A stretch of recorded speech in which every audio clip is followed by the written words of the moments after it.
Baik, Assalamualaikum warahmatullahi wabarakatuh. Teman-teman yang hadir pada hari ini dari perwakilan parti dan mungkin beberapa yang lain bersama Kalimantan. Mungkin terkait beberapa hal kita langsung ada teman-teman dari perwakilan menyampaikan pada kami mewakili teman-teman DPR pada ini sudah melakukan rapat paripurna yang berlaku. Kami tadi mengingatkan untuk menemui waktu sudah. Silakan juru bicaranya.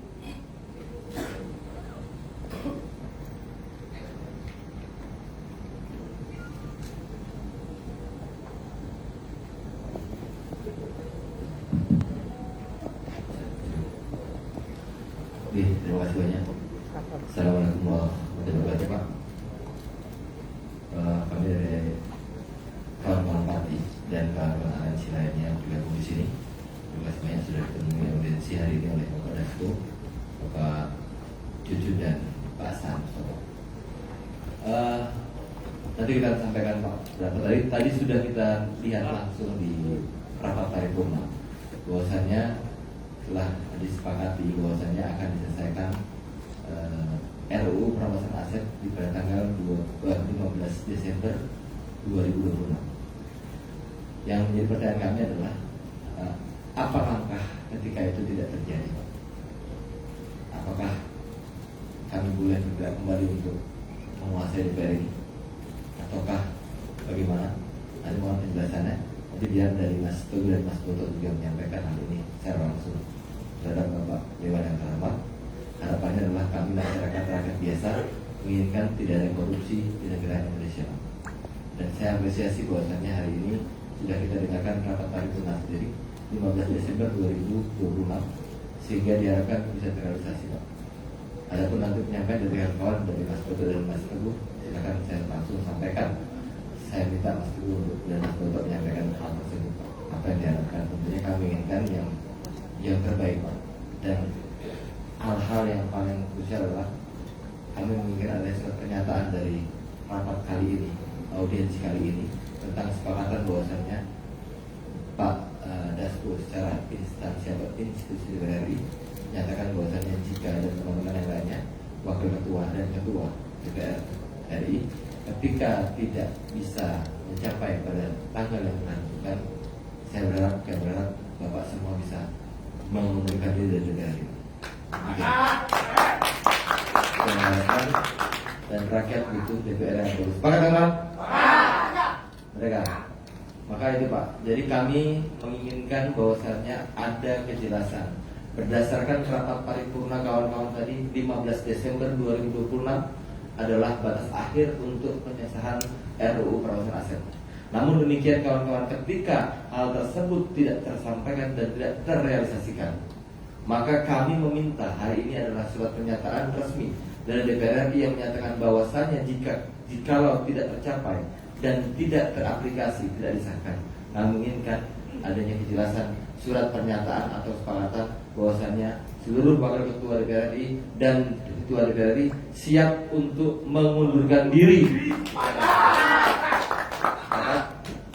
Demikian dari saya. Mas Boto, silakan.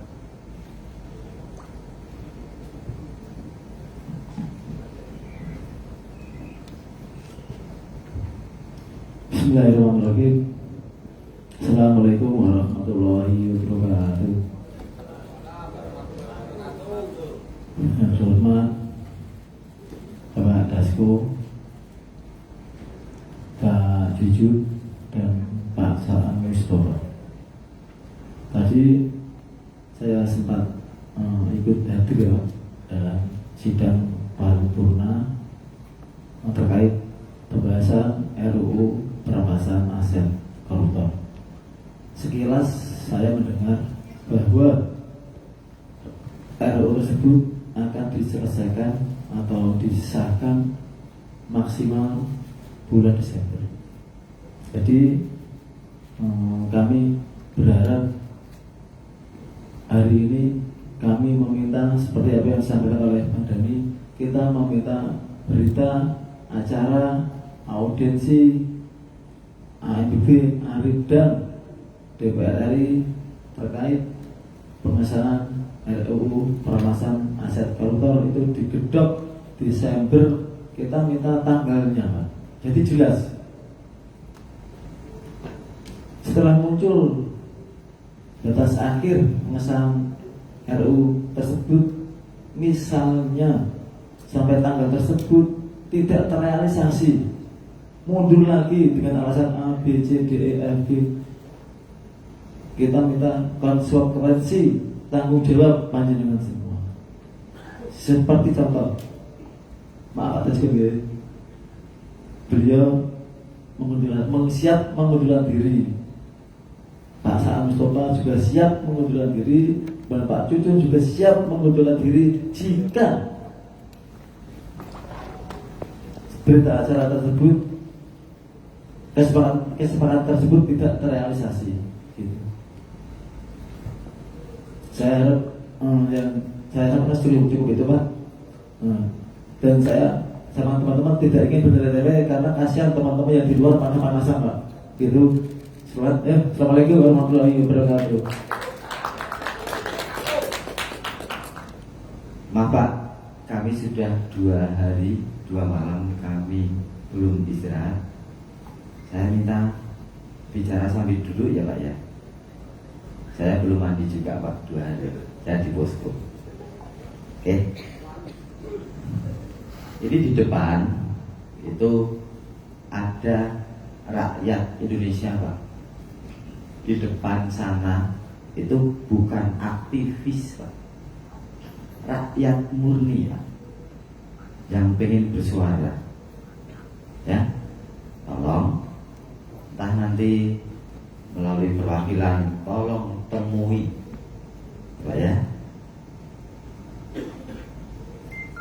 Mereka datang dari Pati, tempat yang jauh Pak, dari sini. Kemudian ada yang dari Surabaya, ada yang dari Bali. Tolong, seharusnya sih yang kami minta menemui Ibu Ketua, tapi tadi di sidang paripurna tidak hadir. Dan saya nyatakan saya kecewa. Sidang paripurna itu sidang yang paling penting kok tidak hadir. Ini namanya menyepelekan negara. Untuk selanjutnya saya minta untuk semua sidang, semua anggota itu hadir. Memikirkan negara kok nggak hadir, ya. Tuh. Selanjutnya bahwa di depan itu ada rakyat Indonesia berbagai wilayah, ada bapak-bapak, ada ibu-ibu, ada mbah-mbah, ada kakek-kakek Pak.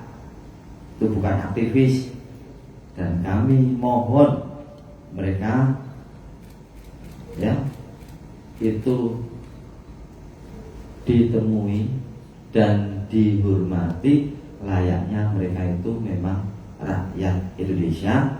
Dan kami memohon karena mereka itu pengen menemui dari wakilnya yaitu DPR, saya mohon tolong ayomi mereka, lindungi mereka dan layani mereka. Jangan sampai mereka disakiti dan jangan sampai mereka dikriminalisasi dan diintimidasi. Ini yang mereka takutkan adalah itu. Dan mohon mereka nanti dijaga keselamatannya lewat Pak Dasko supaya bisa memberitahukan kepada aparat kepolisian ya Pak ya. Jangan kasar terhadap rakyat ya, nanti aparat dimohon seperti itu. Tetapi apapun kami sih nggak masalah kalau memang ada aparat yang mau kasar sama rakyat, ya kami balik juga. Rakyat akan kasar pada mereka. Ya, kemudian selanjutnya bahwa korupsi ini memang sebagai biang hancurnya negara ini, biang kesengsaraan rakyat Pak.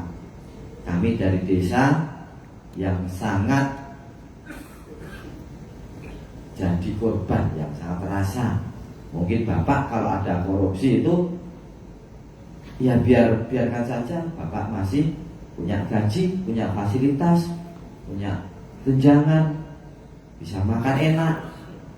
Biar ada korupsi di Indonesia, Bapak masih kaya. Tapi kami Pak, ada korupsi, kemudian efeknya keuangan negara berkurang, terus ada kebijakan penerapan pajak untuk rakyat. Nah itu efek korupsi itu yang sangat terpengaruh itu rakyat kecil Pak. Nek kados jenengan-jenengan itu tak pengaruh, yakin saya. Oleh karena itu kami sebagai rakyat kecil ini menyatakan menggugat kepada wakil kami, itu Dewan Perwakilan Rakyat, tanggung jawabnya terhadap kami apa?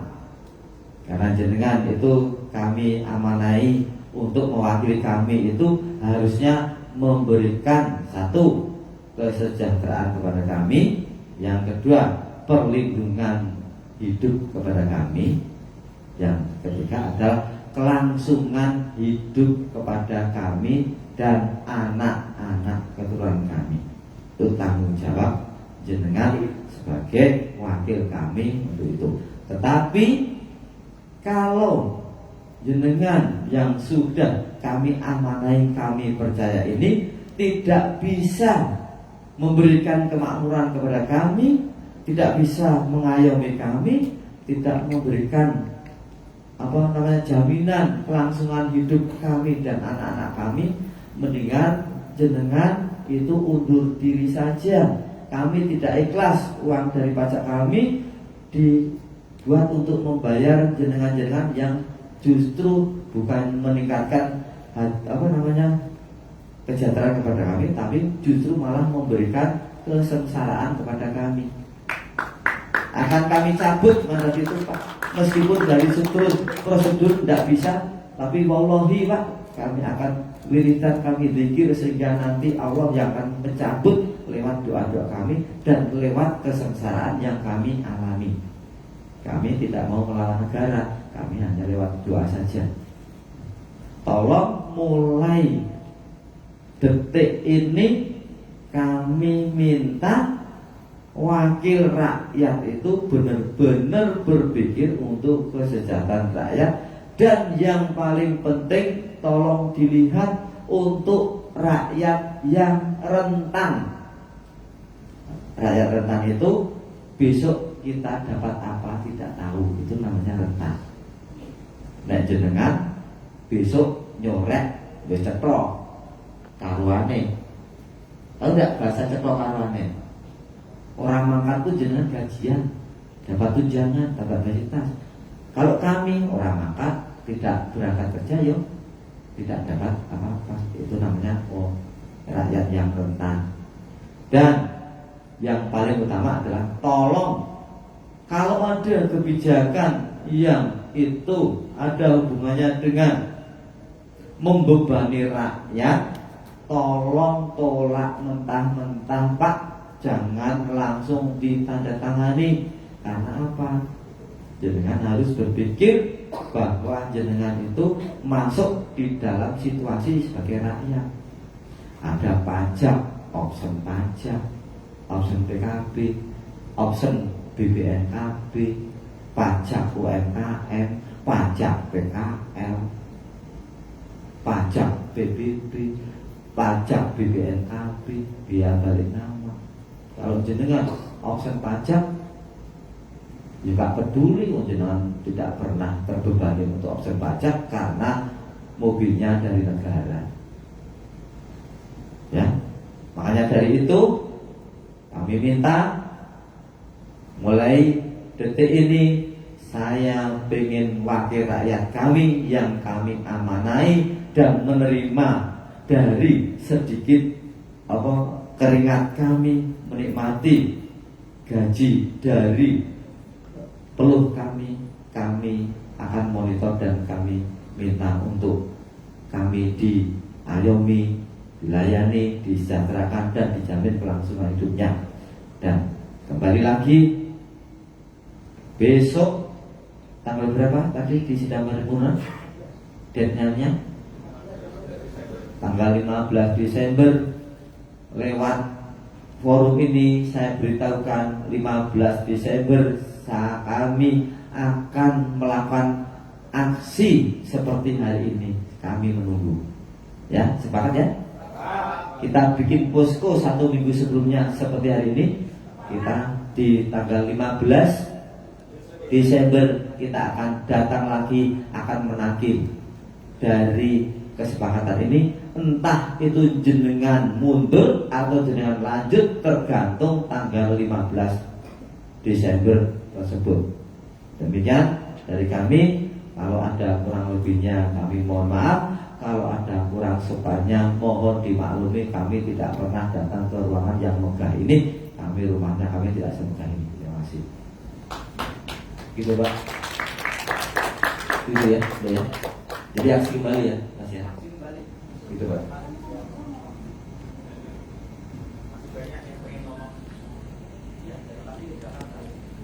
Assalamualaikum warahmatullahi wabarakatuh. Perkenalkan Pak, saya Ibu Ani Sriningsih, ibu rumah tangga dari Pati Pak saya. Saya jauh-jauh dari negeri Pati ke sini dengan 2 tuntutan ya Pak. 1. Perampasan aset koruptor. 2. Hukum mati koruptor. Kenapa sekarang yang dibahas cuma aset koruptor aja Pak yang dirampas?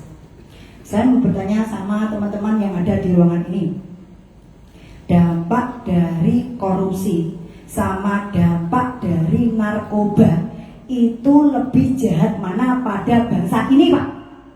Kenapa pengedar narkoba langsung dihukum mati Pak? Koruptor obat dihukum mati Pak? Maaf kalau bahasa saya campur-campur ya Pak. Terus saya nggak percaya Pak kalau hanya aset koruptor yang disita atau dirampas. Nggak percaya aku Pak. Mau disita jari, mau palsu koyok Febri itu Pak, emas palsu, duit palsu, orang mungkin apa? Orang di YouTube, aku YouTube Pak. Orang percaya aku, nek hanya perampasan aset koruptor nek dihukum mati Pak. Gak setuju aku Pak. Yang menjadi momok di bangsa ini, sing marai wong Indonesia ini menderita aku korupsi Pak. Harus dihukum mati tuh para koruptor-koruptor kalau ingin Indonesia ini sejahtera Pak. Saya mau bertanya sama bapak-bapak wakil rakyat ini, kalian ini ingin rakyatnya sejahtera apa ora? Kalau ingin, hukum mati Pak koruptornya, biar rakyat ini sejahtera. Uang mau nyolong pitik yang di Bali itu Pak, digebuki itu dia hanya merugikan 1 orang. Koruptor ini merugikan bangsa. Piye digebuki sak bangsa Pak? Nek orang dihukum mati koruptor, digebuki sak bangsa, gelem apa ora Pak? Itu mah nyolong pitik lho Pak. Digebuki wong semono mati nggon. Nek koruptor ini menyengsarakan rakyat, menyengsarakan seluruh bangsa Indonesia kok Pak. Jangan digebuki sak bangsa Indonesia kok piye Pak? Harus ini, pokoknya hukum mati koruptor ini podo ae harus disahkan Pak. Tidak hanya perampasan aset, gak setuju aku Pak. Karena saya gak percaya kalau wakilku dewe Pak. Saya gak percaya sama wakil saya sendiri.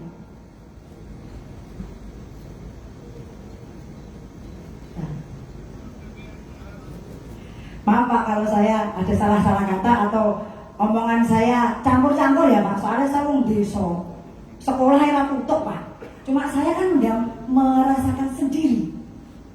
Saya ini curhat di sini. Wakil rakyat temuilah mereka. Mereka itu selama di sini portable, gak dikei Pak. Baru kemarin tuh dikei naik sedih dok. Dan gak ada ayatnya.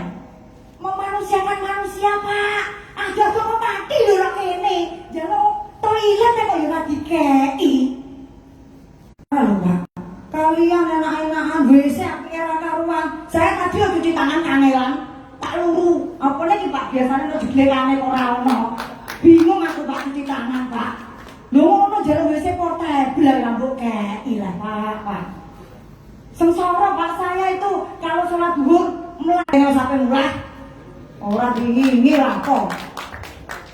Saya cuma tanya, mintanya kemana? Karena saya Saya konfirmasi. langsung bilang ke ngomong nama Siapa? itu. Ya nggak tahu, mereka kan banyak. Saya dari hari pertama, saya bilang minta toilet portable. Makanya saya tanya ke Pak Bupati, ya ada permintaan. Sekali ini, mau ketik di depan dewan saya Pak, nyerahin Pak. Keberangkatan aja Pak. Tenang, keberangkatan tenang Pak. Atau masyarakat. Dan yang kedua perlu kami tegaskan, adanya desakan pengesahan RUU perampasan aset itu bukan untuk mendesak pembuatan undang-undang yang amburadul. Itu yang perlu kami tegaskan. Jadi kami ingin pembuatan ini juga dilaksanakan dengan benar, teliti, sangat abstrak Pak. Jadi sulit untuk eksekutor ya melaksanakan hukuman mati tersebut dalam keadaan bencana alam dan segala macam. Kami usul diberikan klasifikasi dengan ketentuan hasil tindak pidana korupsi yang dilakukan. Jadi menurut kami perlu harmonisasi peraturan perundang-undangan dan penegasan terhadap peraturan pemerintah untuk eksekusi hukuman mati. Kenapa kami dari kemarin menyuarakan soal hukuman mati? Kami tidak berlawanan dengan prinsip HAM. Ya, ini perlu kami tegaskan. Tapi ketika ada satu orang dengan sesukanya, dengan ketidak adanya hati nuraninya terhadap hal-hal yang kemudian dilakukan, ini merugikan banyak rakyat. Tadi sudah diceritakan, mungkin hasil tindak pidana korupsi tersebut bisa digunakan untuk membantu masyarakat yang sekarang terkena bencana di NTT ya. Mungkin tindak pidana korupsi itu bisa membantu masyarakat Aceh yang sampai hari ini penanganan bencana alamnya belum tuntas. Mungkin hasil tindak pidana korupsi tersebut bisa mengamankan hutan-hutan kita yang dihancurkan di Kalimantan. Dan sekali lagi, mungkin bisa jadi uang yang digunakan sebagai tindak pidana korupsi itu bisa membantu masyarakat yang sampai hari ini susah mendapatkan akses pendidikan yang layak. Sehingga dengan tegas kami menyatakan hukuman mati harus dilakukan bagi para koruptor. Setuju teman-teman? Untuk mengawal ini, ketika ada RDPU, kami harap kami diundang. Kami mau pastikan hukuman mati harus diatur dan kemudian undang-undang ini disahkan sesuai dengan kesepakatan dalam rapat ini. Terima kasih. Assalamualaikum warahmatullahi wabarakatuh.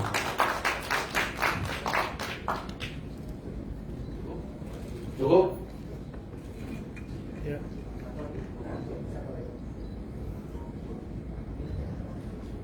Kita tergabung dari Aliansi Masyarakat Pati Bersatu (ANPB). Bukan kita kesini tuh menghadiri kata Bu Puan, pengen dikasih masukan dari seluruh masyarakat Indonesia. Kita dari desa, dari Pati kesini itu. Semoga kalian berubah, bekerja keras untuk rakyat Indonesia. Di luar sana teman-teman kita kepanasan, kelaparan. Saya merasakan di sini kursi di masyarakat biasa, rakyat biasa.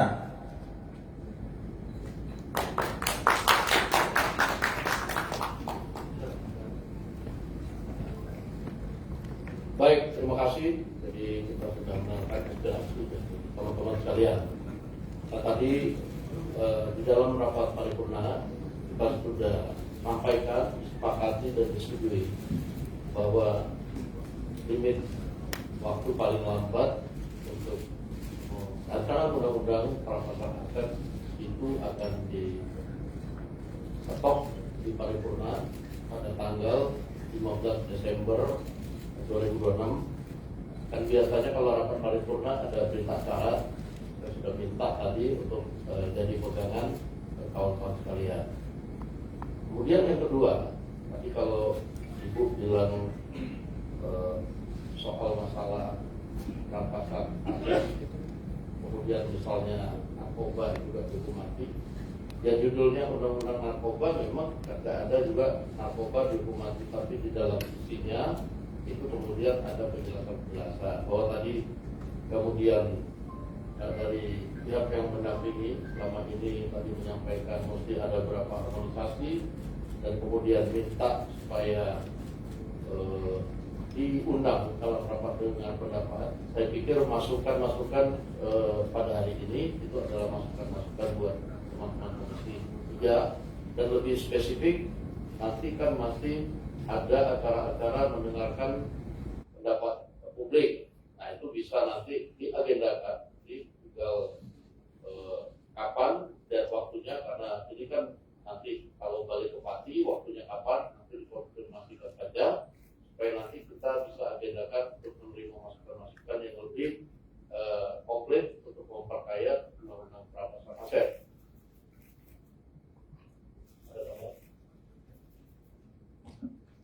Ya, makasih Pak Dasko, Pak Junjun, Pak Andi, dan kawan-kawan semua yang saya hormati. DPR di paripurna tadi sudah menetapkan ya tenggat waktu terkait dengan soal pengesahan aset RUU perampasan aset tanggal 15 Desember 2026. Dan tentu tadi teman-teman juga meminta soal jaminan, soal kepastian. Tentu yang pertama, mari kita sama-sama kawal. Kita sama-sama kawal, sama-sama jaga, sama-sama awasi secara bersama-sama agar tanggal 15 ini memang benar-benar sesuai dengan komitmen kita bersama. Jadi kita kawal bersama-sama, kita jaga bersama-sama, kita ikuti bersama-sama dari waktu ke waktu agar tadi komitmen ini sama-sama bisa dijalankan. Yang kedua, komitmen untuk pemberantasan korupsi terkait juga dengan perampasan aset ini menjadi komitmen bersama. Komitmen DPR tadi sudah ditegaskan, DPR akan rampungkan 15 Desember. Komitmen Presiden juga jelas, dan tentu komitmen kita semua. Karena ini adalah komitmen kita bersama, maka sekali lagi ya kita kawal secara bersama-sama. Nah, terkait tadi yang sudah disampaikan Pak Dasko, saya jelas bahwa apa nanti isinya, DPR kan juga membuka ruang buat kawan-kawan semua, teman-teman semua untuk bisa memberikan masukan dalam rapat-rapat tadi. Siapa juru bicaranya, siapa yang diutus untuk mengikuti RDPU di DPR. Masukan semua, apa yang menjadi masukan terkait dengan substansi atau isi undang-undang tersebut. Jadi sekali lagi, apa yang menjadi kekhawatiran, keinginan, itu sudah menjadi komitmen kita bersama, dan DPR sudah tadi di paripurna sudah menyampaikan dan sudah memutuskan 15 Desember 2026 itu batas untuk pengesahan RUU ini menjadi undang-undang. Kemudian masalah tadi yang untuk pengamanan, lainnya saya langsung akan berkoordinasi kepada teman dari FPH untuk mengenai pengamanan teman-teman sekalian, baik dari keluar maupun dari terus. Kemudian untuk perwakilan kita butuhkan nanti ketua badan aspirasi dari Pak Adi Masjadi nanti ditemani rapor dari perwakilan. Kemudian yang berikut tadi mungkin ini yang terakhir sudah ada bicara bahwa kami pimpinan DPR berkomitmen untuk menyelesaikan undang-undang ini tepat waktu, dan kami tidak ada masalah, tidak ada kekhawatiran untuk kemudian memenuhi tuntutan teman-teman sekalian. Kalau memang tidak selesai, ya kami mundurkan diri, itu tidak ada masalah. Dan untuk sebagai tanda komitmen, ini sebentar Bu, saya belum selesai ngomong. Saat tadi disampaikan, sudah tap ketik, dan ini sudah jadi. Tinggal kawan-kawan. Oke?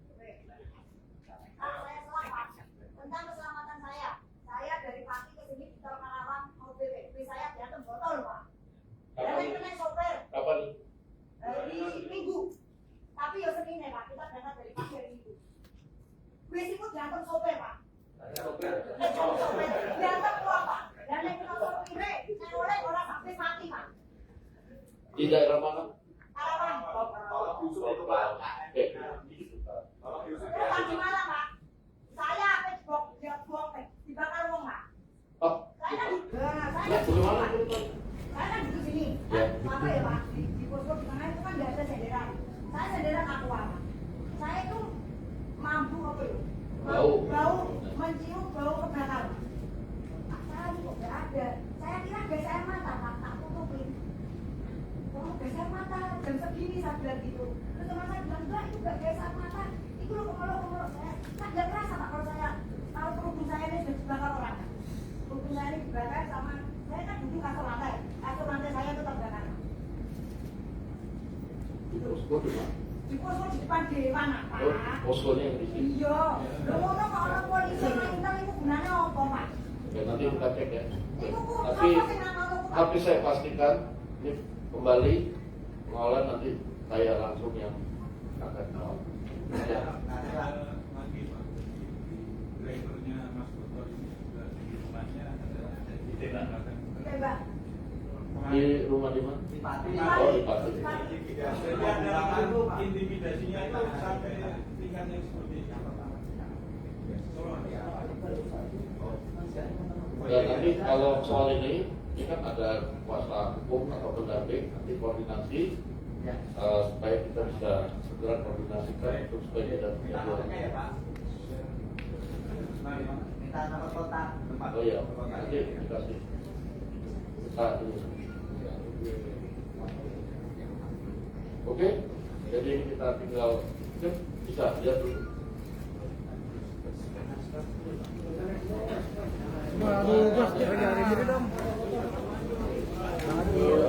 Silakan dicek kawan-kawan.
Tenang kawan-kawan, tenang kawan-kawan.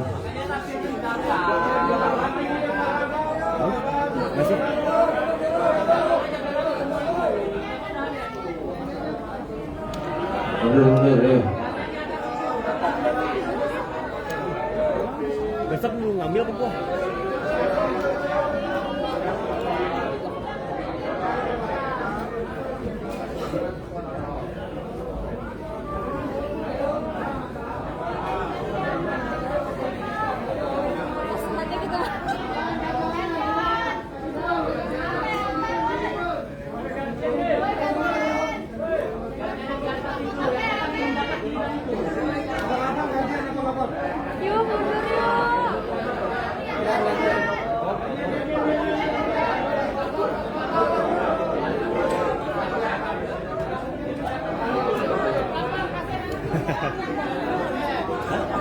Iya, tadi gue liat pakai wifi.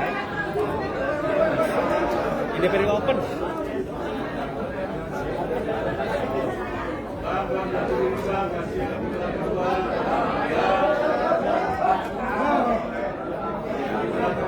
Oke.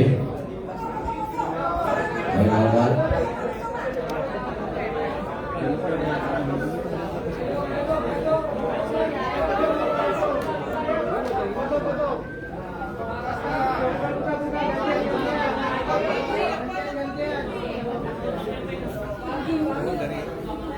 Hai. Sorry.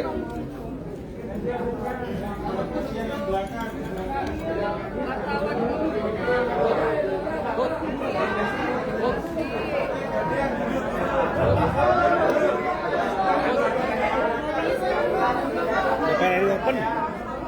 Oke.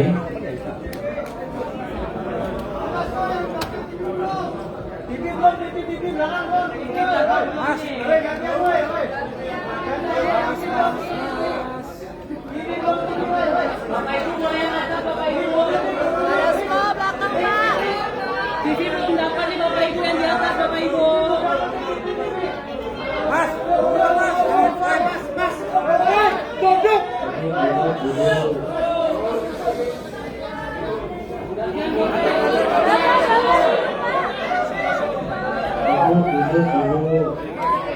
Bang.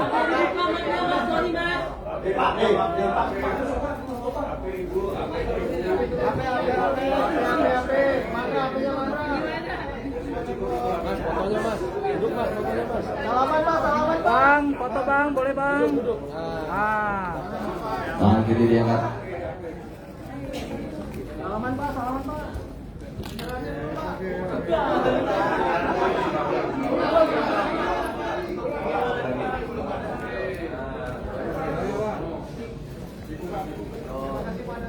Mas, kamera ketinggian mas.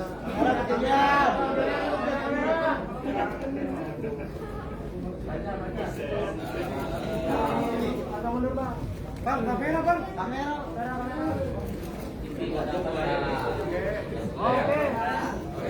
Oke, Pak. Oke, terima kasih banyak, Pak. Keluar.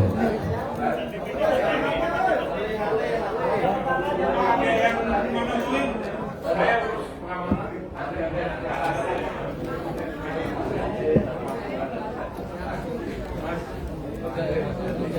Terima kasih banyak kawan-kawan. Terima kasih banyak Pak Dewan. Ayo kawan-kawan ini. Bahasa kita kawan-kawan, terima kasih banyak aspirasi dari kita kepada Dewan. Jika janji tak ditepati, aksi adalah solusi. Jika aksi diintimidasi, revolusi adalah solusinya. Oke?